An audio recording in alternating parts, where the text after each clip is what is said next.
Olá pessoal, bem-vindos mais uma vez ao nosso canal. Hoje nós vamos tratar do tema oxirredução, numa questão que caiu na prova do Enem de 2019. E eu espero que vocês gostem dessa questão que eu escolhi para vocês hoje. Durante a resolução eu vou falar de algumas curiosidades relacionadas a esse problema e acho que vai ser bem legal, então vamos lá. Algumas moedas utilizam cobre metálico em sua composição. Esse metal, ao ser exposto ao ar úmido na presença de CO2, sofre oxidação, formando o zinabre, um carbonato básico de fórmula CU2OH2CO3, que é tóxico ao homem e, portanto, caracteriza-se como um poluente do meio ambiente. Com o objetivo de reduzir a contaminação com o zinabre, diminuir o custo de fabricação e aumentar a durabilidade das moedas, é comum utilizar ligas resultantes da associação do cobre com outro elemento metálico.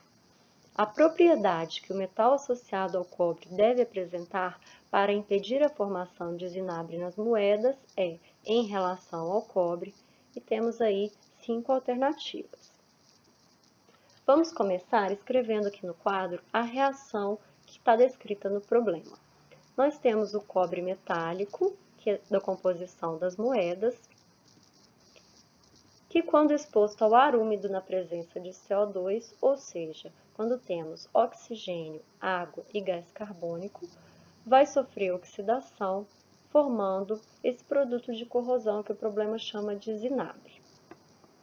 Eu vou balancear essa equação química, a única coisa que eu preciso fazer aqui é acertar o cobre, ok? Então temos a produção do zinabre, que é o carbonato básico de cobre 2. Ele também pode ser chamado de dihidroxicarbonato de cobre 2 ou pelos nomes populares zinabre, como o próprio problema chama, ou ainda azinhabre, azebre, verdete ou pátina, que é um nome genérico para qualquer produto de corrosão que fica aderido à superfície de metais, que dá esse ar de envelhecimento. Bom, de acordo com o problema, o zinabre é tóxico ao homem e é um poluente do meio ambiente. De fato, se a gente consultar a FISPIC do carbonato básico de cobre 2, a gente vai ver que ele é nocivo se ingerido ou inalado, ele provoca irritação ocular grave e é também muito tóxico para os organismos aquáticos, com efeitos duradouros. Mas o que exatamente é o zinabre? Será que a gente já viu ele no nosso dia a dia? Eu aposto que sim. Essa aqui é a nossa moeda de 5 centavos de real. Ela é produzida aqui no Brasil pela Casa da Moeda. Ela é feita de aço e é revestida de cobre, que é a parte que fica exposta. Eu aposto que você já deixou uma moeda dessa na sua carteira e, passado um tempo, você encontrou ela mais ou menos com esse aspecto aqui. Observem que ela perdeu totalmente o brilho, se tornou opaca, mudou um pouco a coloração também. Tudo isso já são produtos de corrosão, mas eu quero chamar a atenção para essa mancha verde azulada, que é exatamente o zinabre. Essa é uma reação muito lenta, então dificilmente você vai encontrar uma moeda de 5 centavos totalmente coberta de zinabre. Mas se a gente pega moedas muito antigas, a gente vai ver que isso acontece. Essa moeda com o furo no centro é uma moeda da segunda dinastia chinesa imperial, e as outras duas são do Império Romano. São todas moedas milenares, ou seja, muito antigas. E com o passar do tempo, elas foram totalmente cobertas por zinabre. São moedas que hoje valem muito, não só pela antiguidade, mas também por esse aspecto que a cobertura com o zinabre proporcionou para elas. Bom, então a gente já sabe que a formação de zinabre nada mais é do que uma reação de corrosão do cobre. E como toda reação de corrosão, vai envolver duas semi-reações de oxirredução. Então, nós temos de um lado do anodo a oxidação do cobre, passando de cobre metálico para cobre 2+, e liberando 2 elétrons. E a gente pode perceber essa oxidação a partir da variação do número de oxidação, ou NOx, que passa de 0 para +2. E, ao mesmo tempo, nós temos no cátodo uma reação de redução.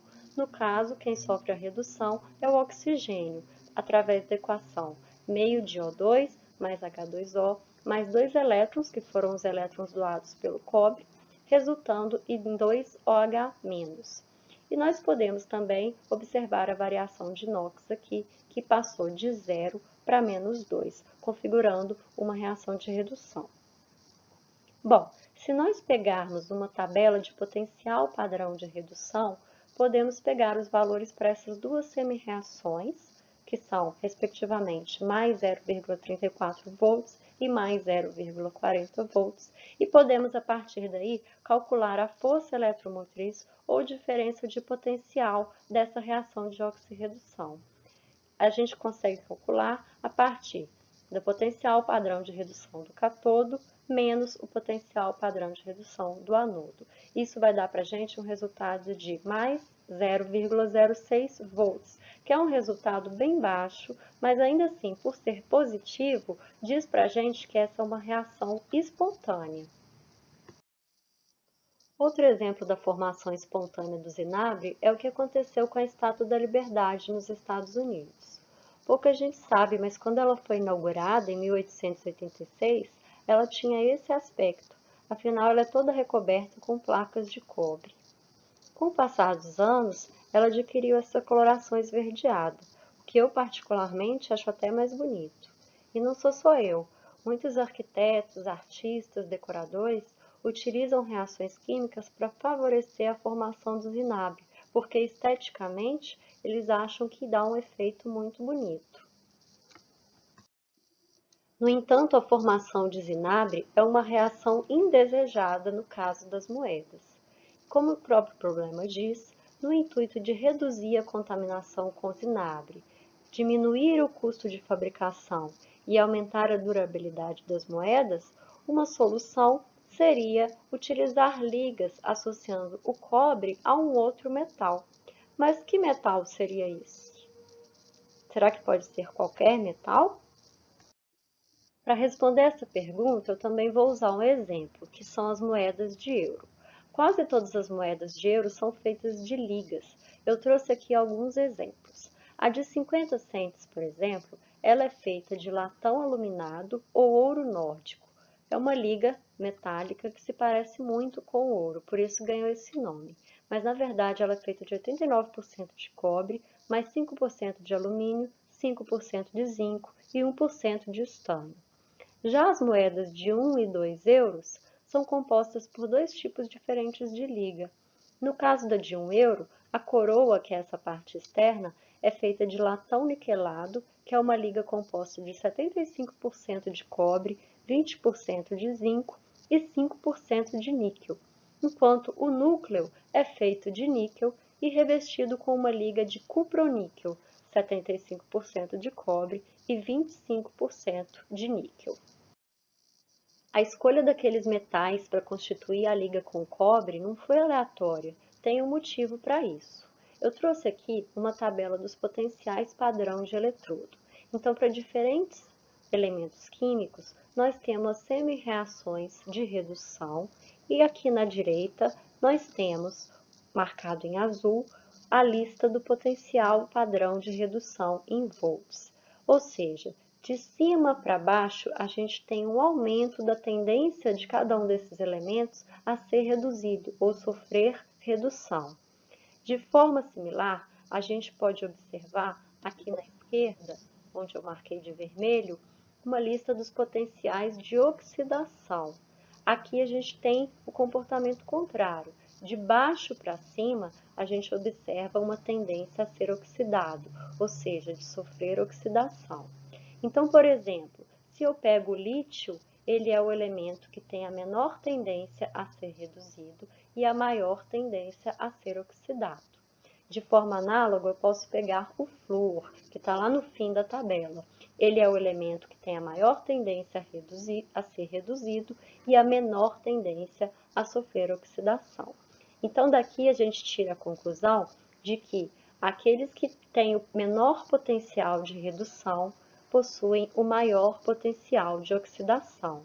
De fato, se a gente observar os valores que estão nessas duas colunas, são os mesmos, só o que muda é o sinal. Bom, por uma questão de padronização, a gente costuma utilizar apenas os potenciais padrão de redução em volts, que são esses que estão na coluna azul. Então, vamos avaliar aqui, buscando todos os elementos envolvidos naquelas ligas. Inicialmente, o cobre. Ok, ele tem um potencial padrão de redução de 0,34 volts. Vamos observar agora os demais metais que compunham aquelas ligas. A gente tinha, por exemplo, o estanho, o níquel, o zinco e o alumínio. Eu vou passar esses valores para uma outra tabela para ficar mais fácil da gente visualizar. O que a gente pode perceber aqui?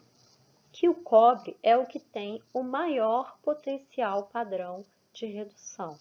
Todos os outros, portanto, têm menor potencial de redução, ou seja, maior potencial de oxidação. Então, a partir daí, a gente consegue fazer uma análise e observar que qualquer metal que nessa tabela esteja acima do cobre vai apresentar uma maior tendência a sofrer oxidação ou corrosão, porque possui um menor potencial de redução. Isso significa que, no caso de uma liga de qualquer um desses metais com cobre, esse metal que tiver o menor potencial de redução vai ser favoravelmente ou preferencialmente oxidado no lugar do cobre. Portanto, a resposta correta para essa questão é a letra C, menor potencial de redução. E para finalizar, eu trouxe um conteúdo extra. Caso você queira remover o vinagre das suas moedinhas, é muito fácil. Basta você limpá-las com vinagre. O vinagre é uma solução aquosa de ácido acético de aproximadamente 5% em massa. O que ocorre é uma reação entre o vinagre e o ácido acético, de forma que os íons cobre vão reagir com o íon acetato, formando um complexo de cobre-acetato que é solúvel em água. A constante de equilíbrio dessa reação é elevada, 1,6 vezes 10 a 2, o que significa que a dissolução desses compostos aderidos à superfície metálica vai ser favorecida. Desse modo, basta você pegar suas moedas, colocá-las imersas no vinagre, deixar ali por aproximadamente 1 minuto, pode ou não esfregar com uma escovinha, só não esquece de no final enxaguar muito bem com água corrente, secá-las muito bem e guardá-las em local protegido. E por hoje é só, pessoal. Espero te ver novamente no próximo vídeo e continue ligado para não perder nenhuma aula. Um grande abraço e até a próxima!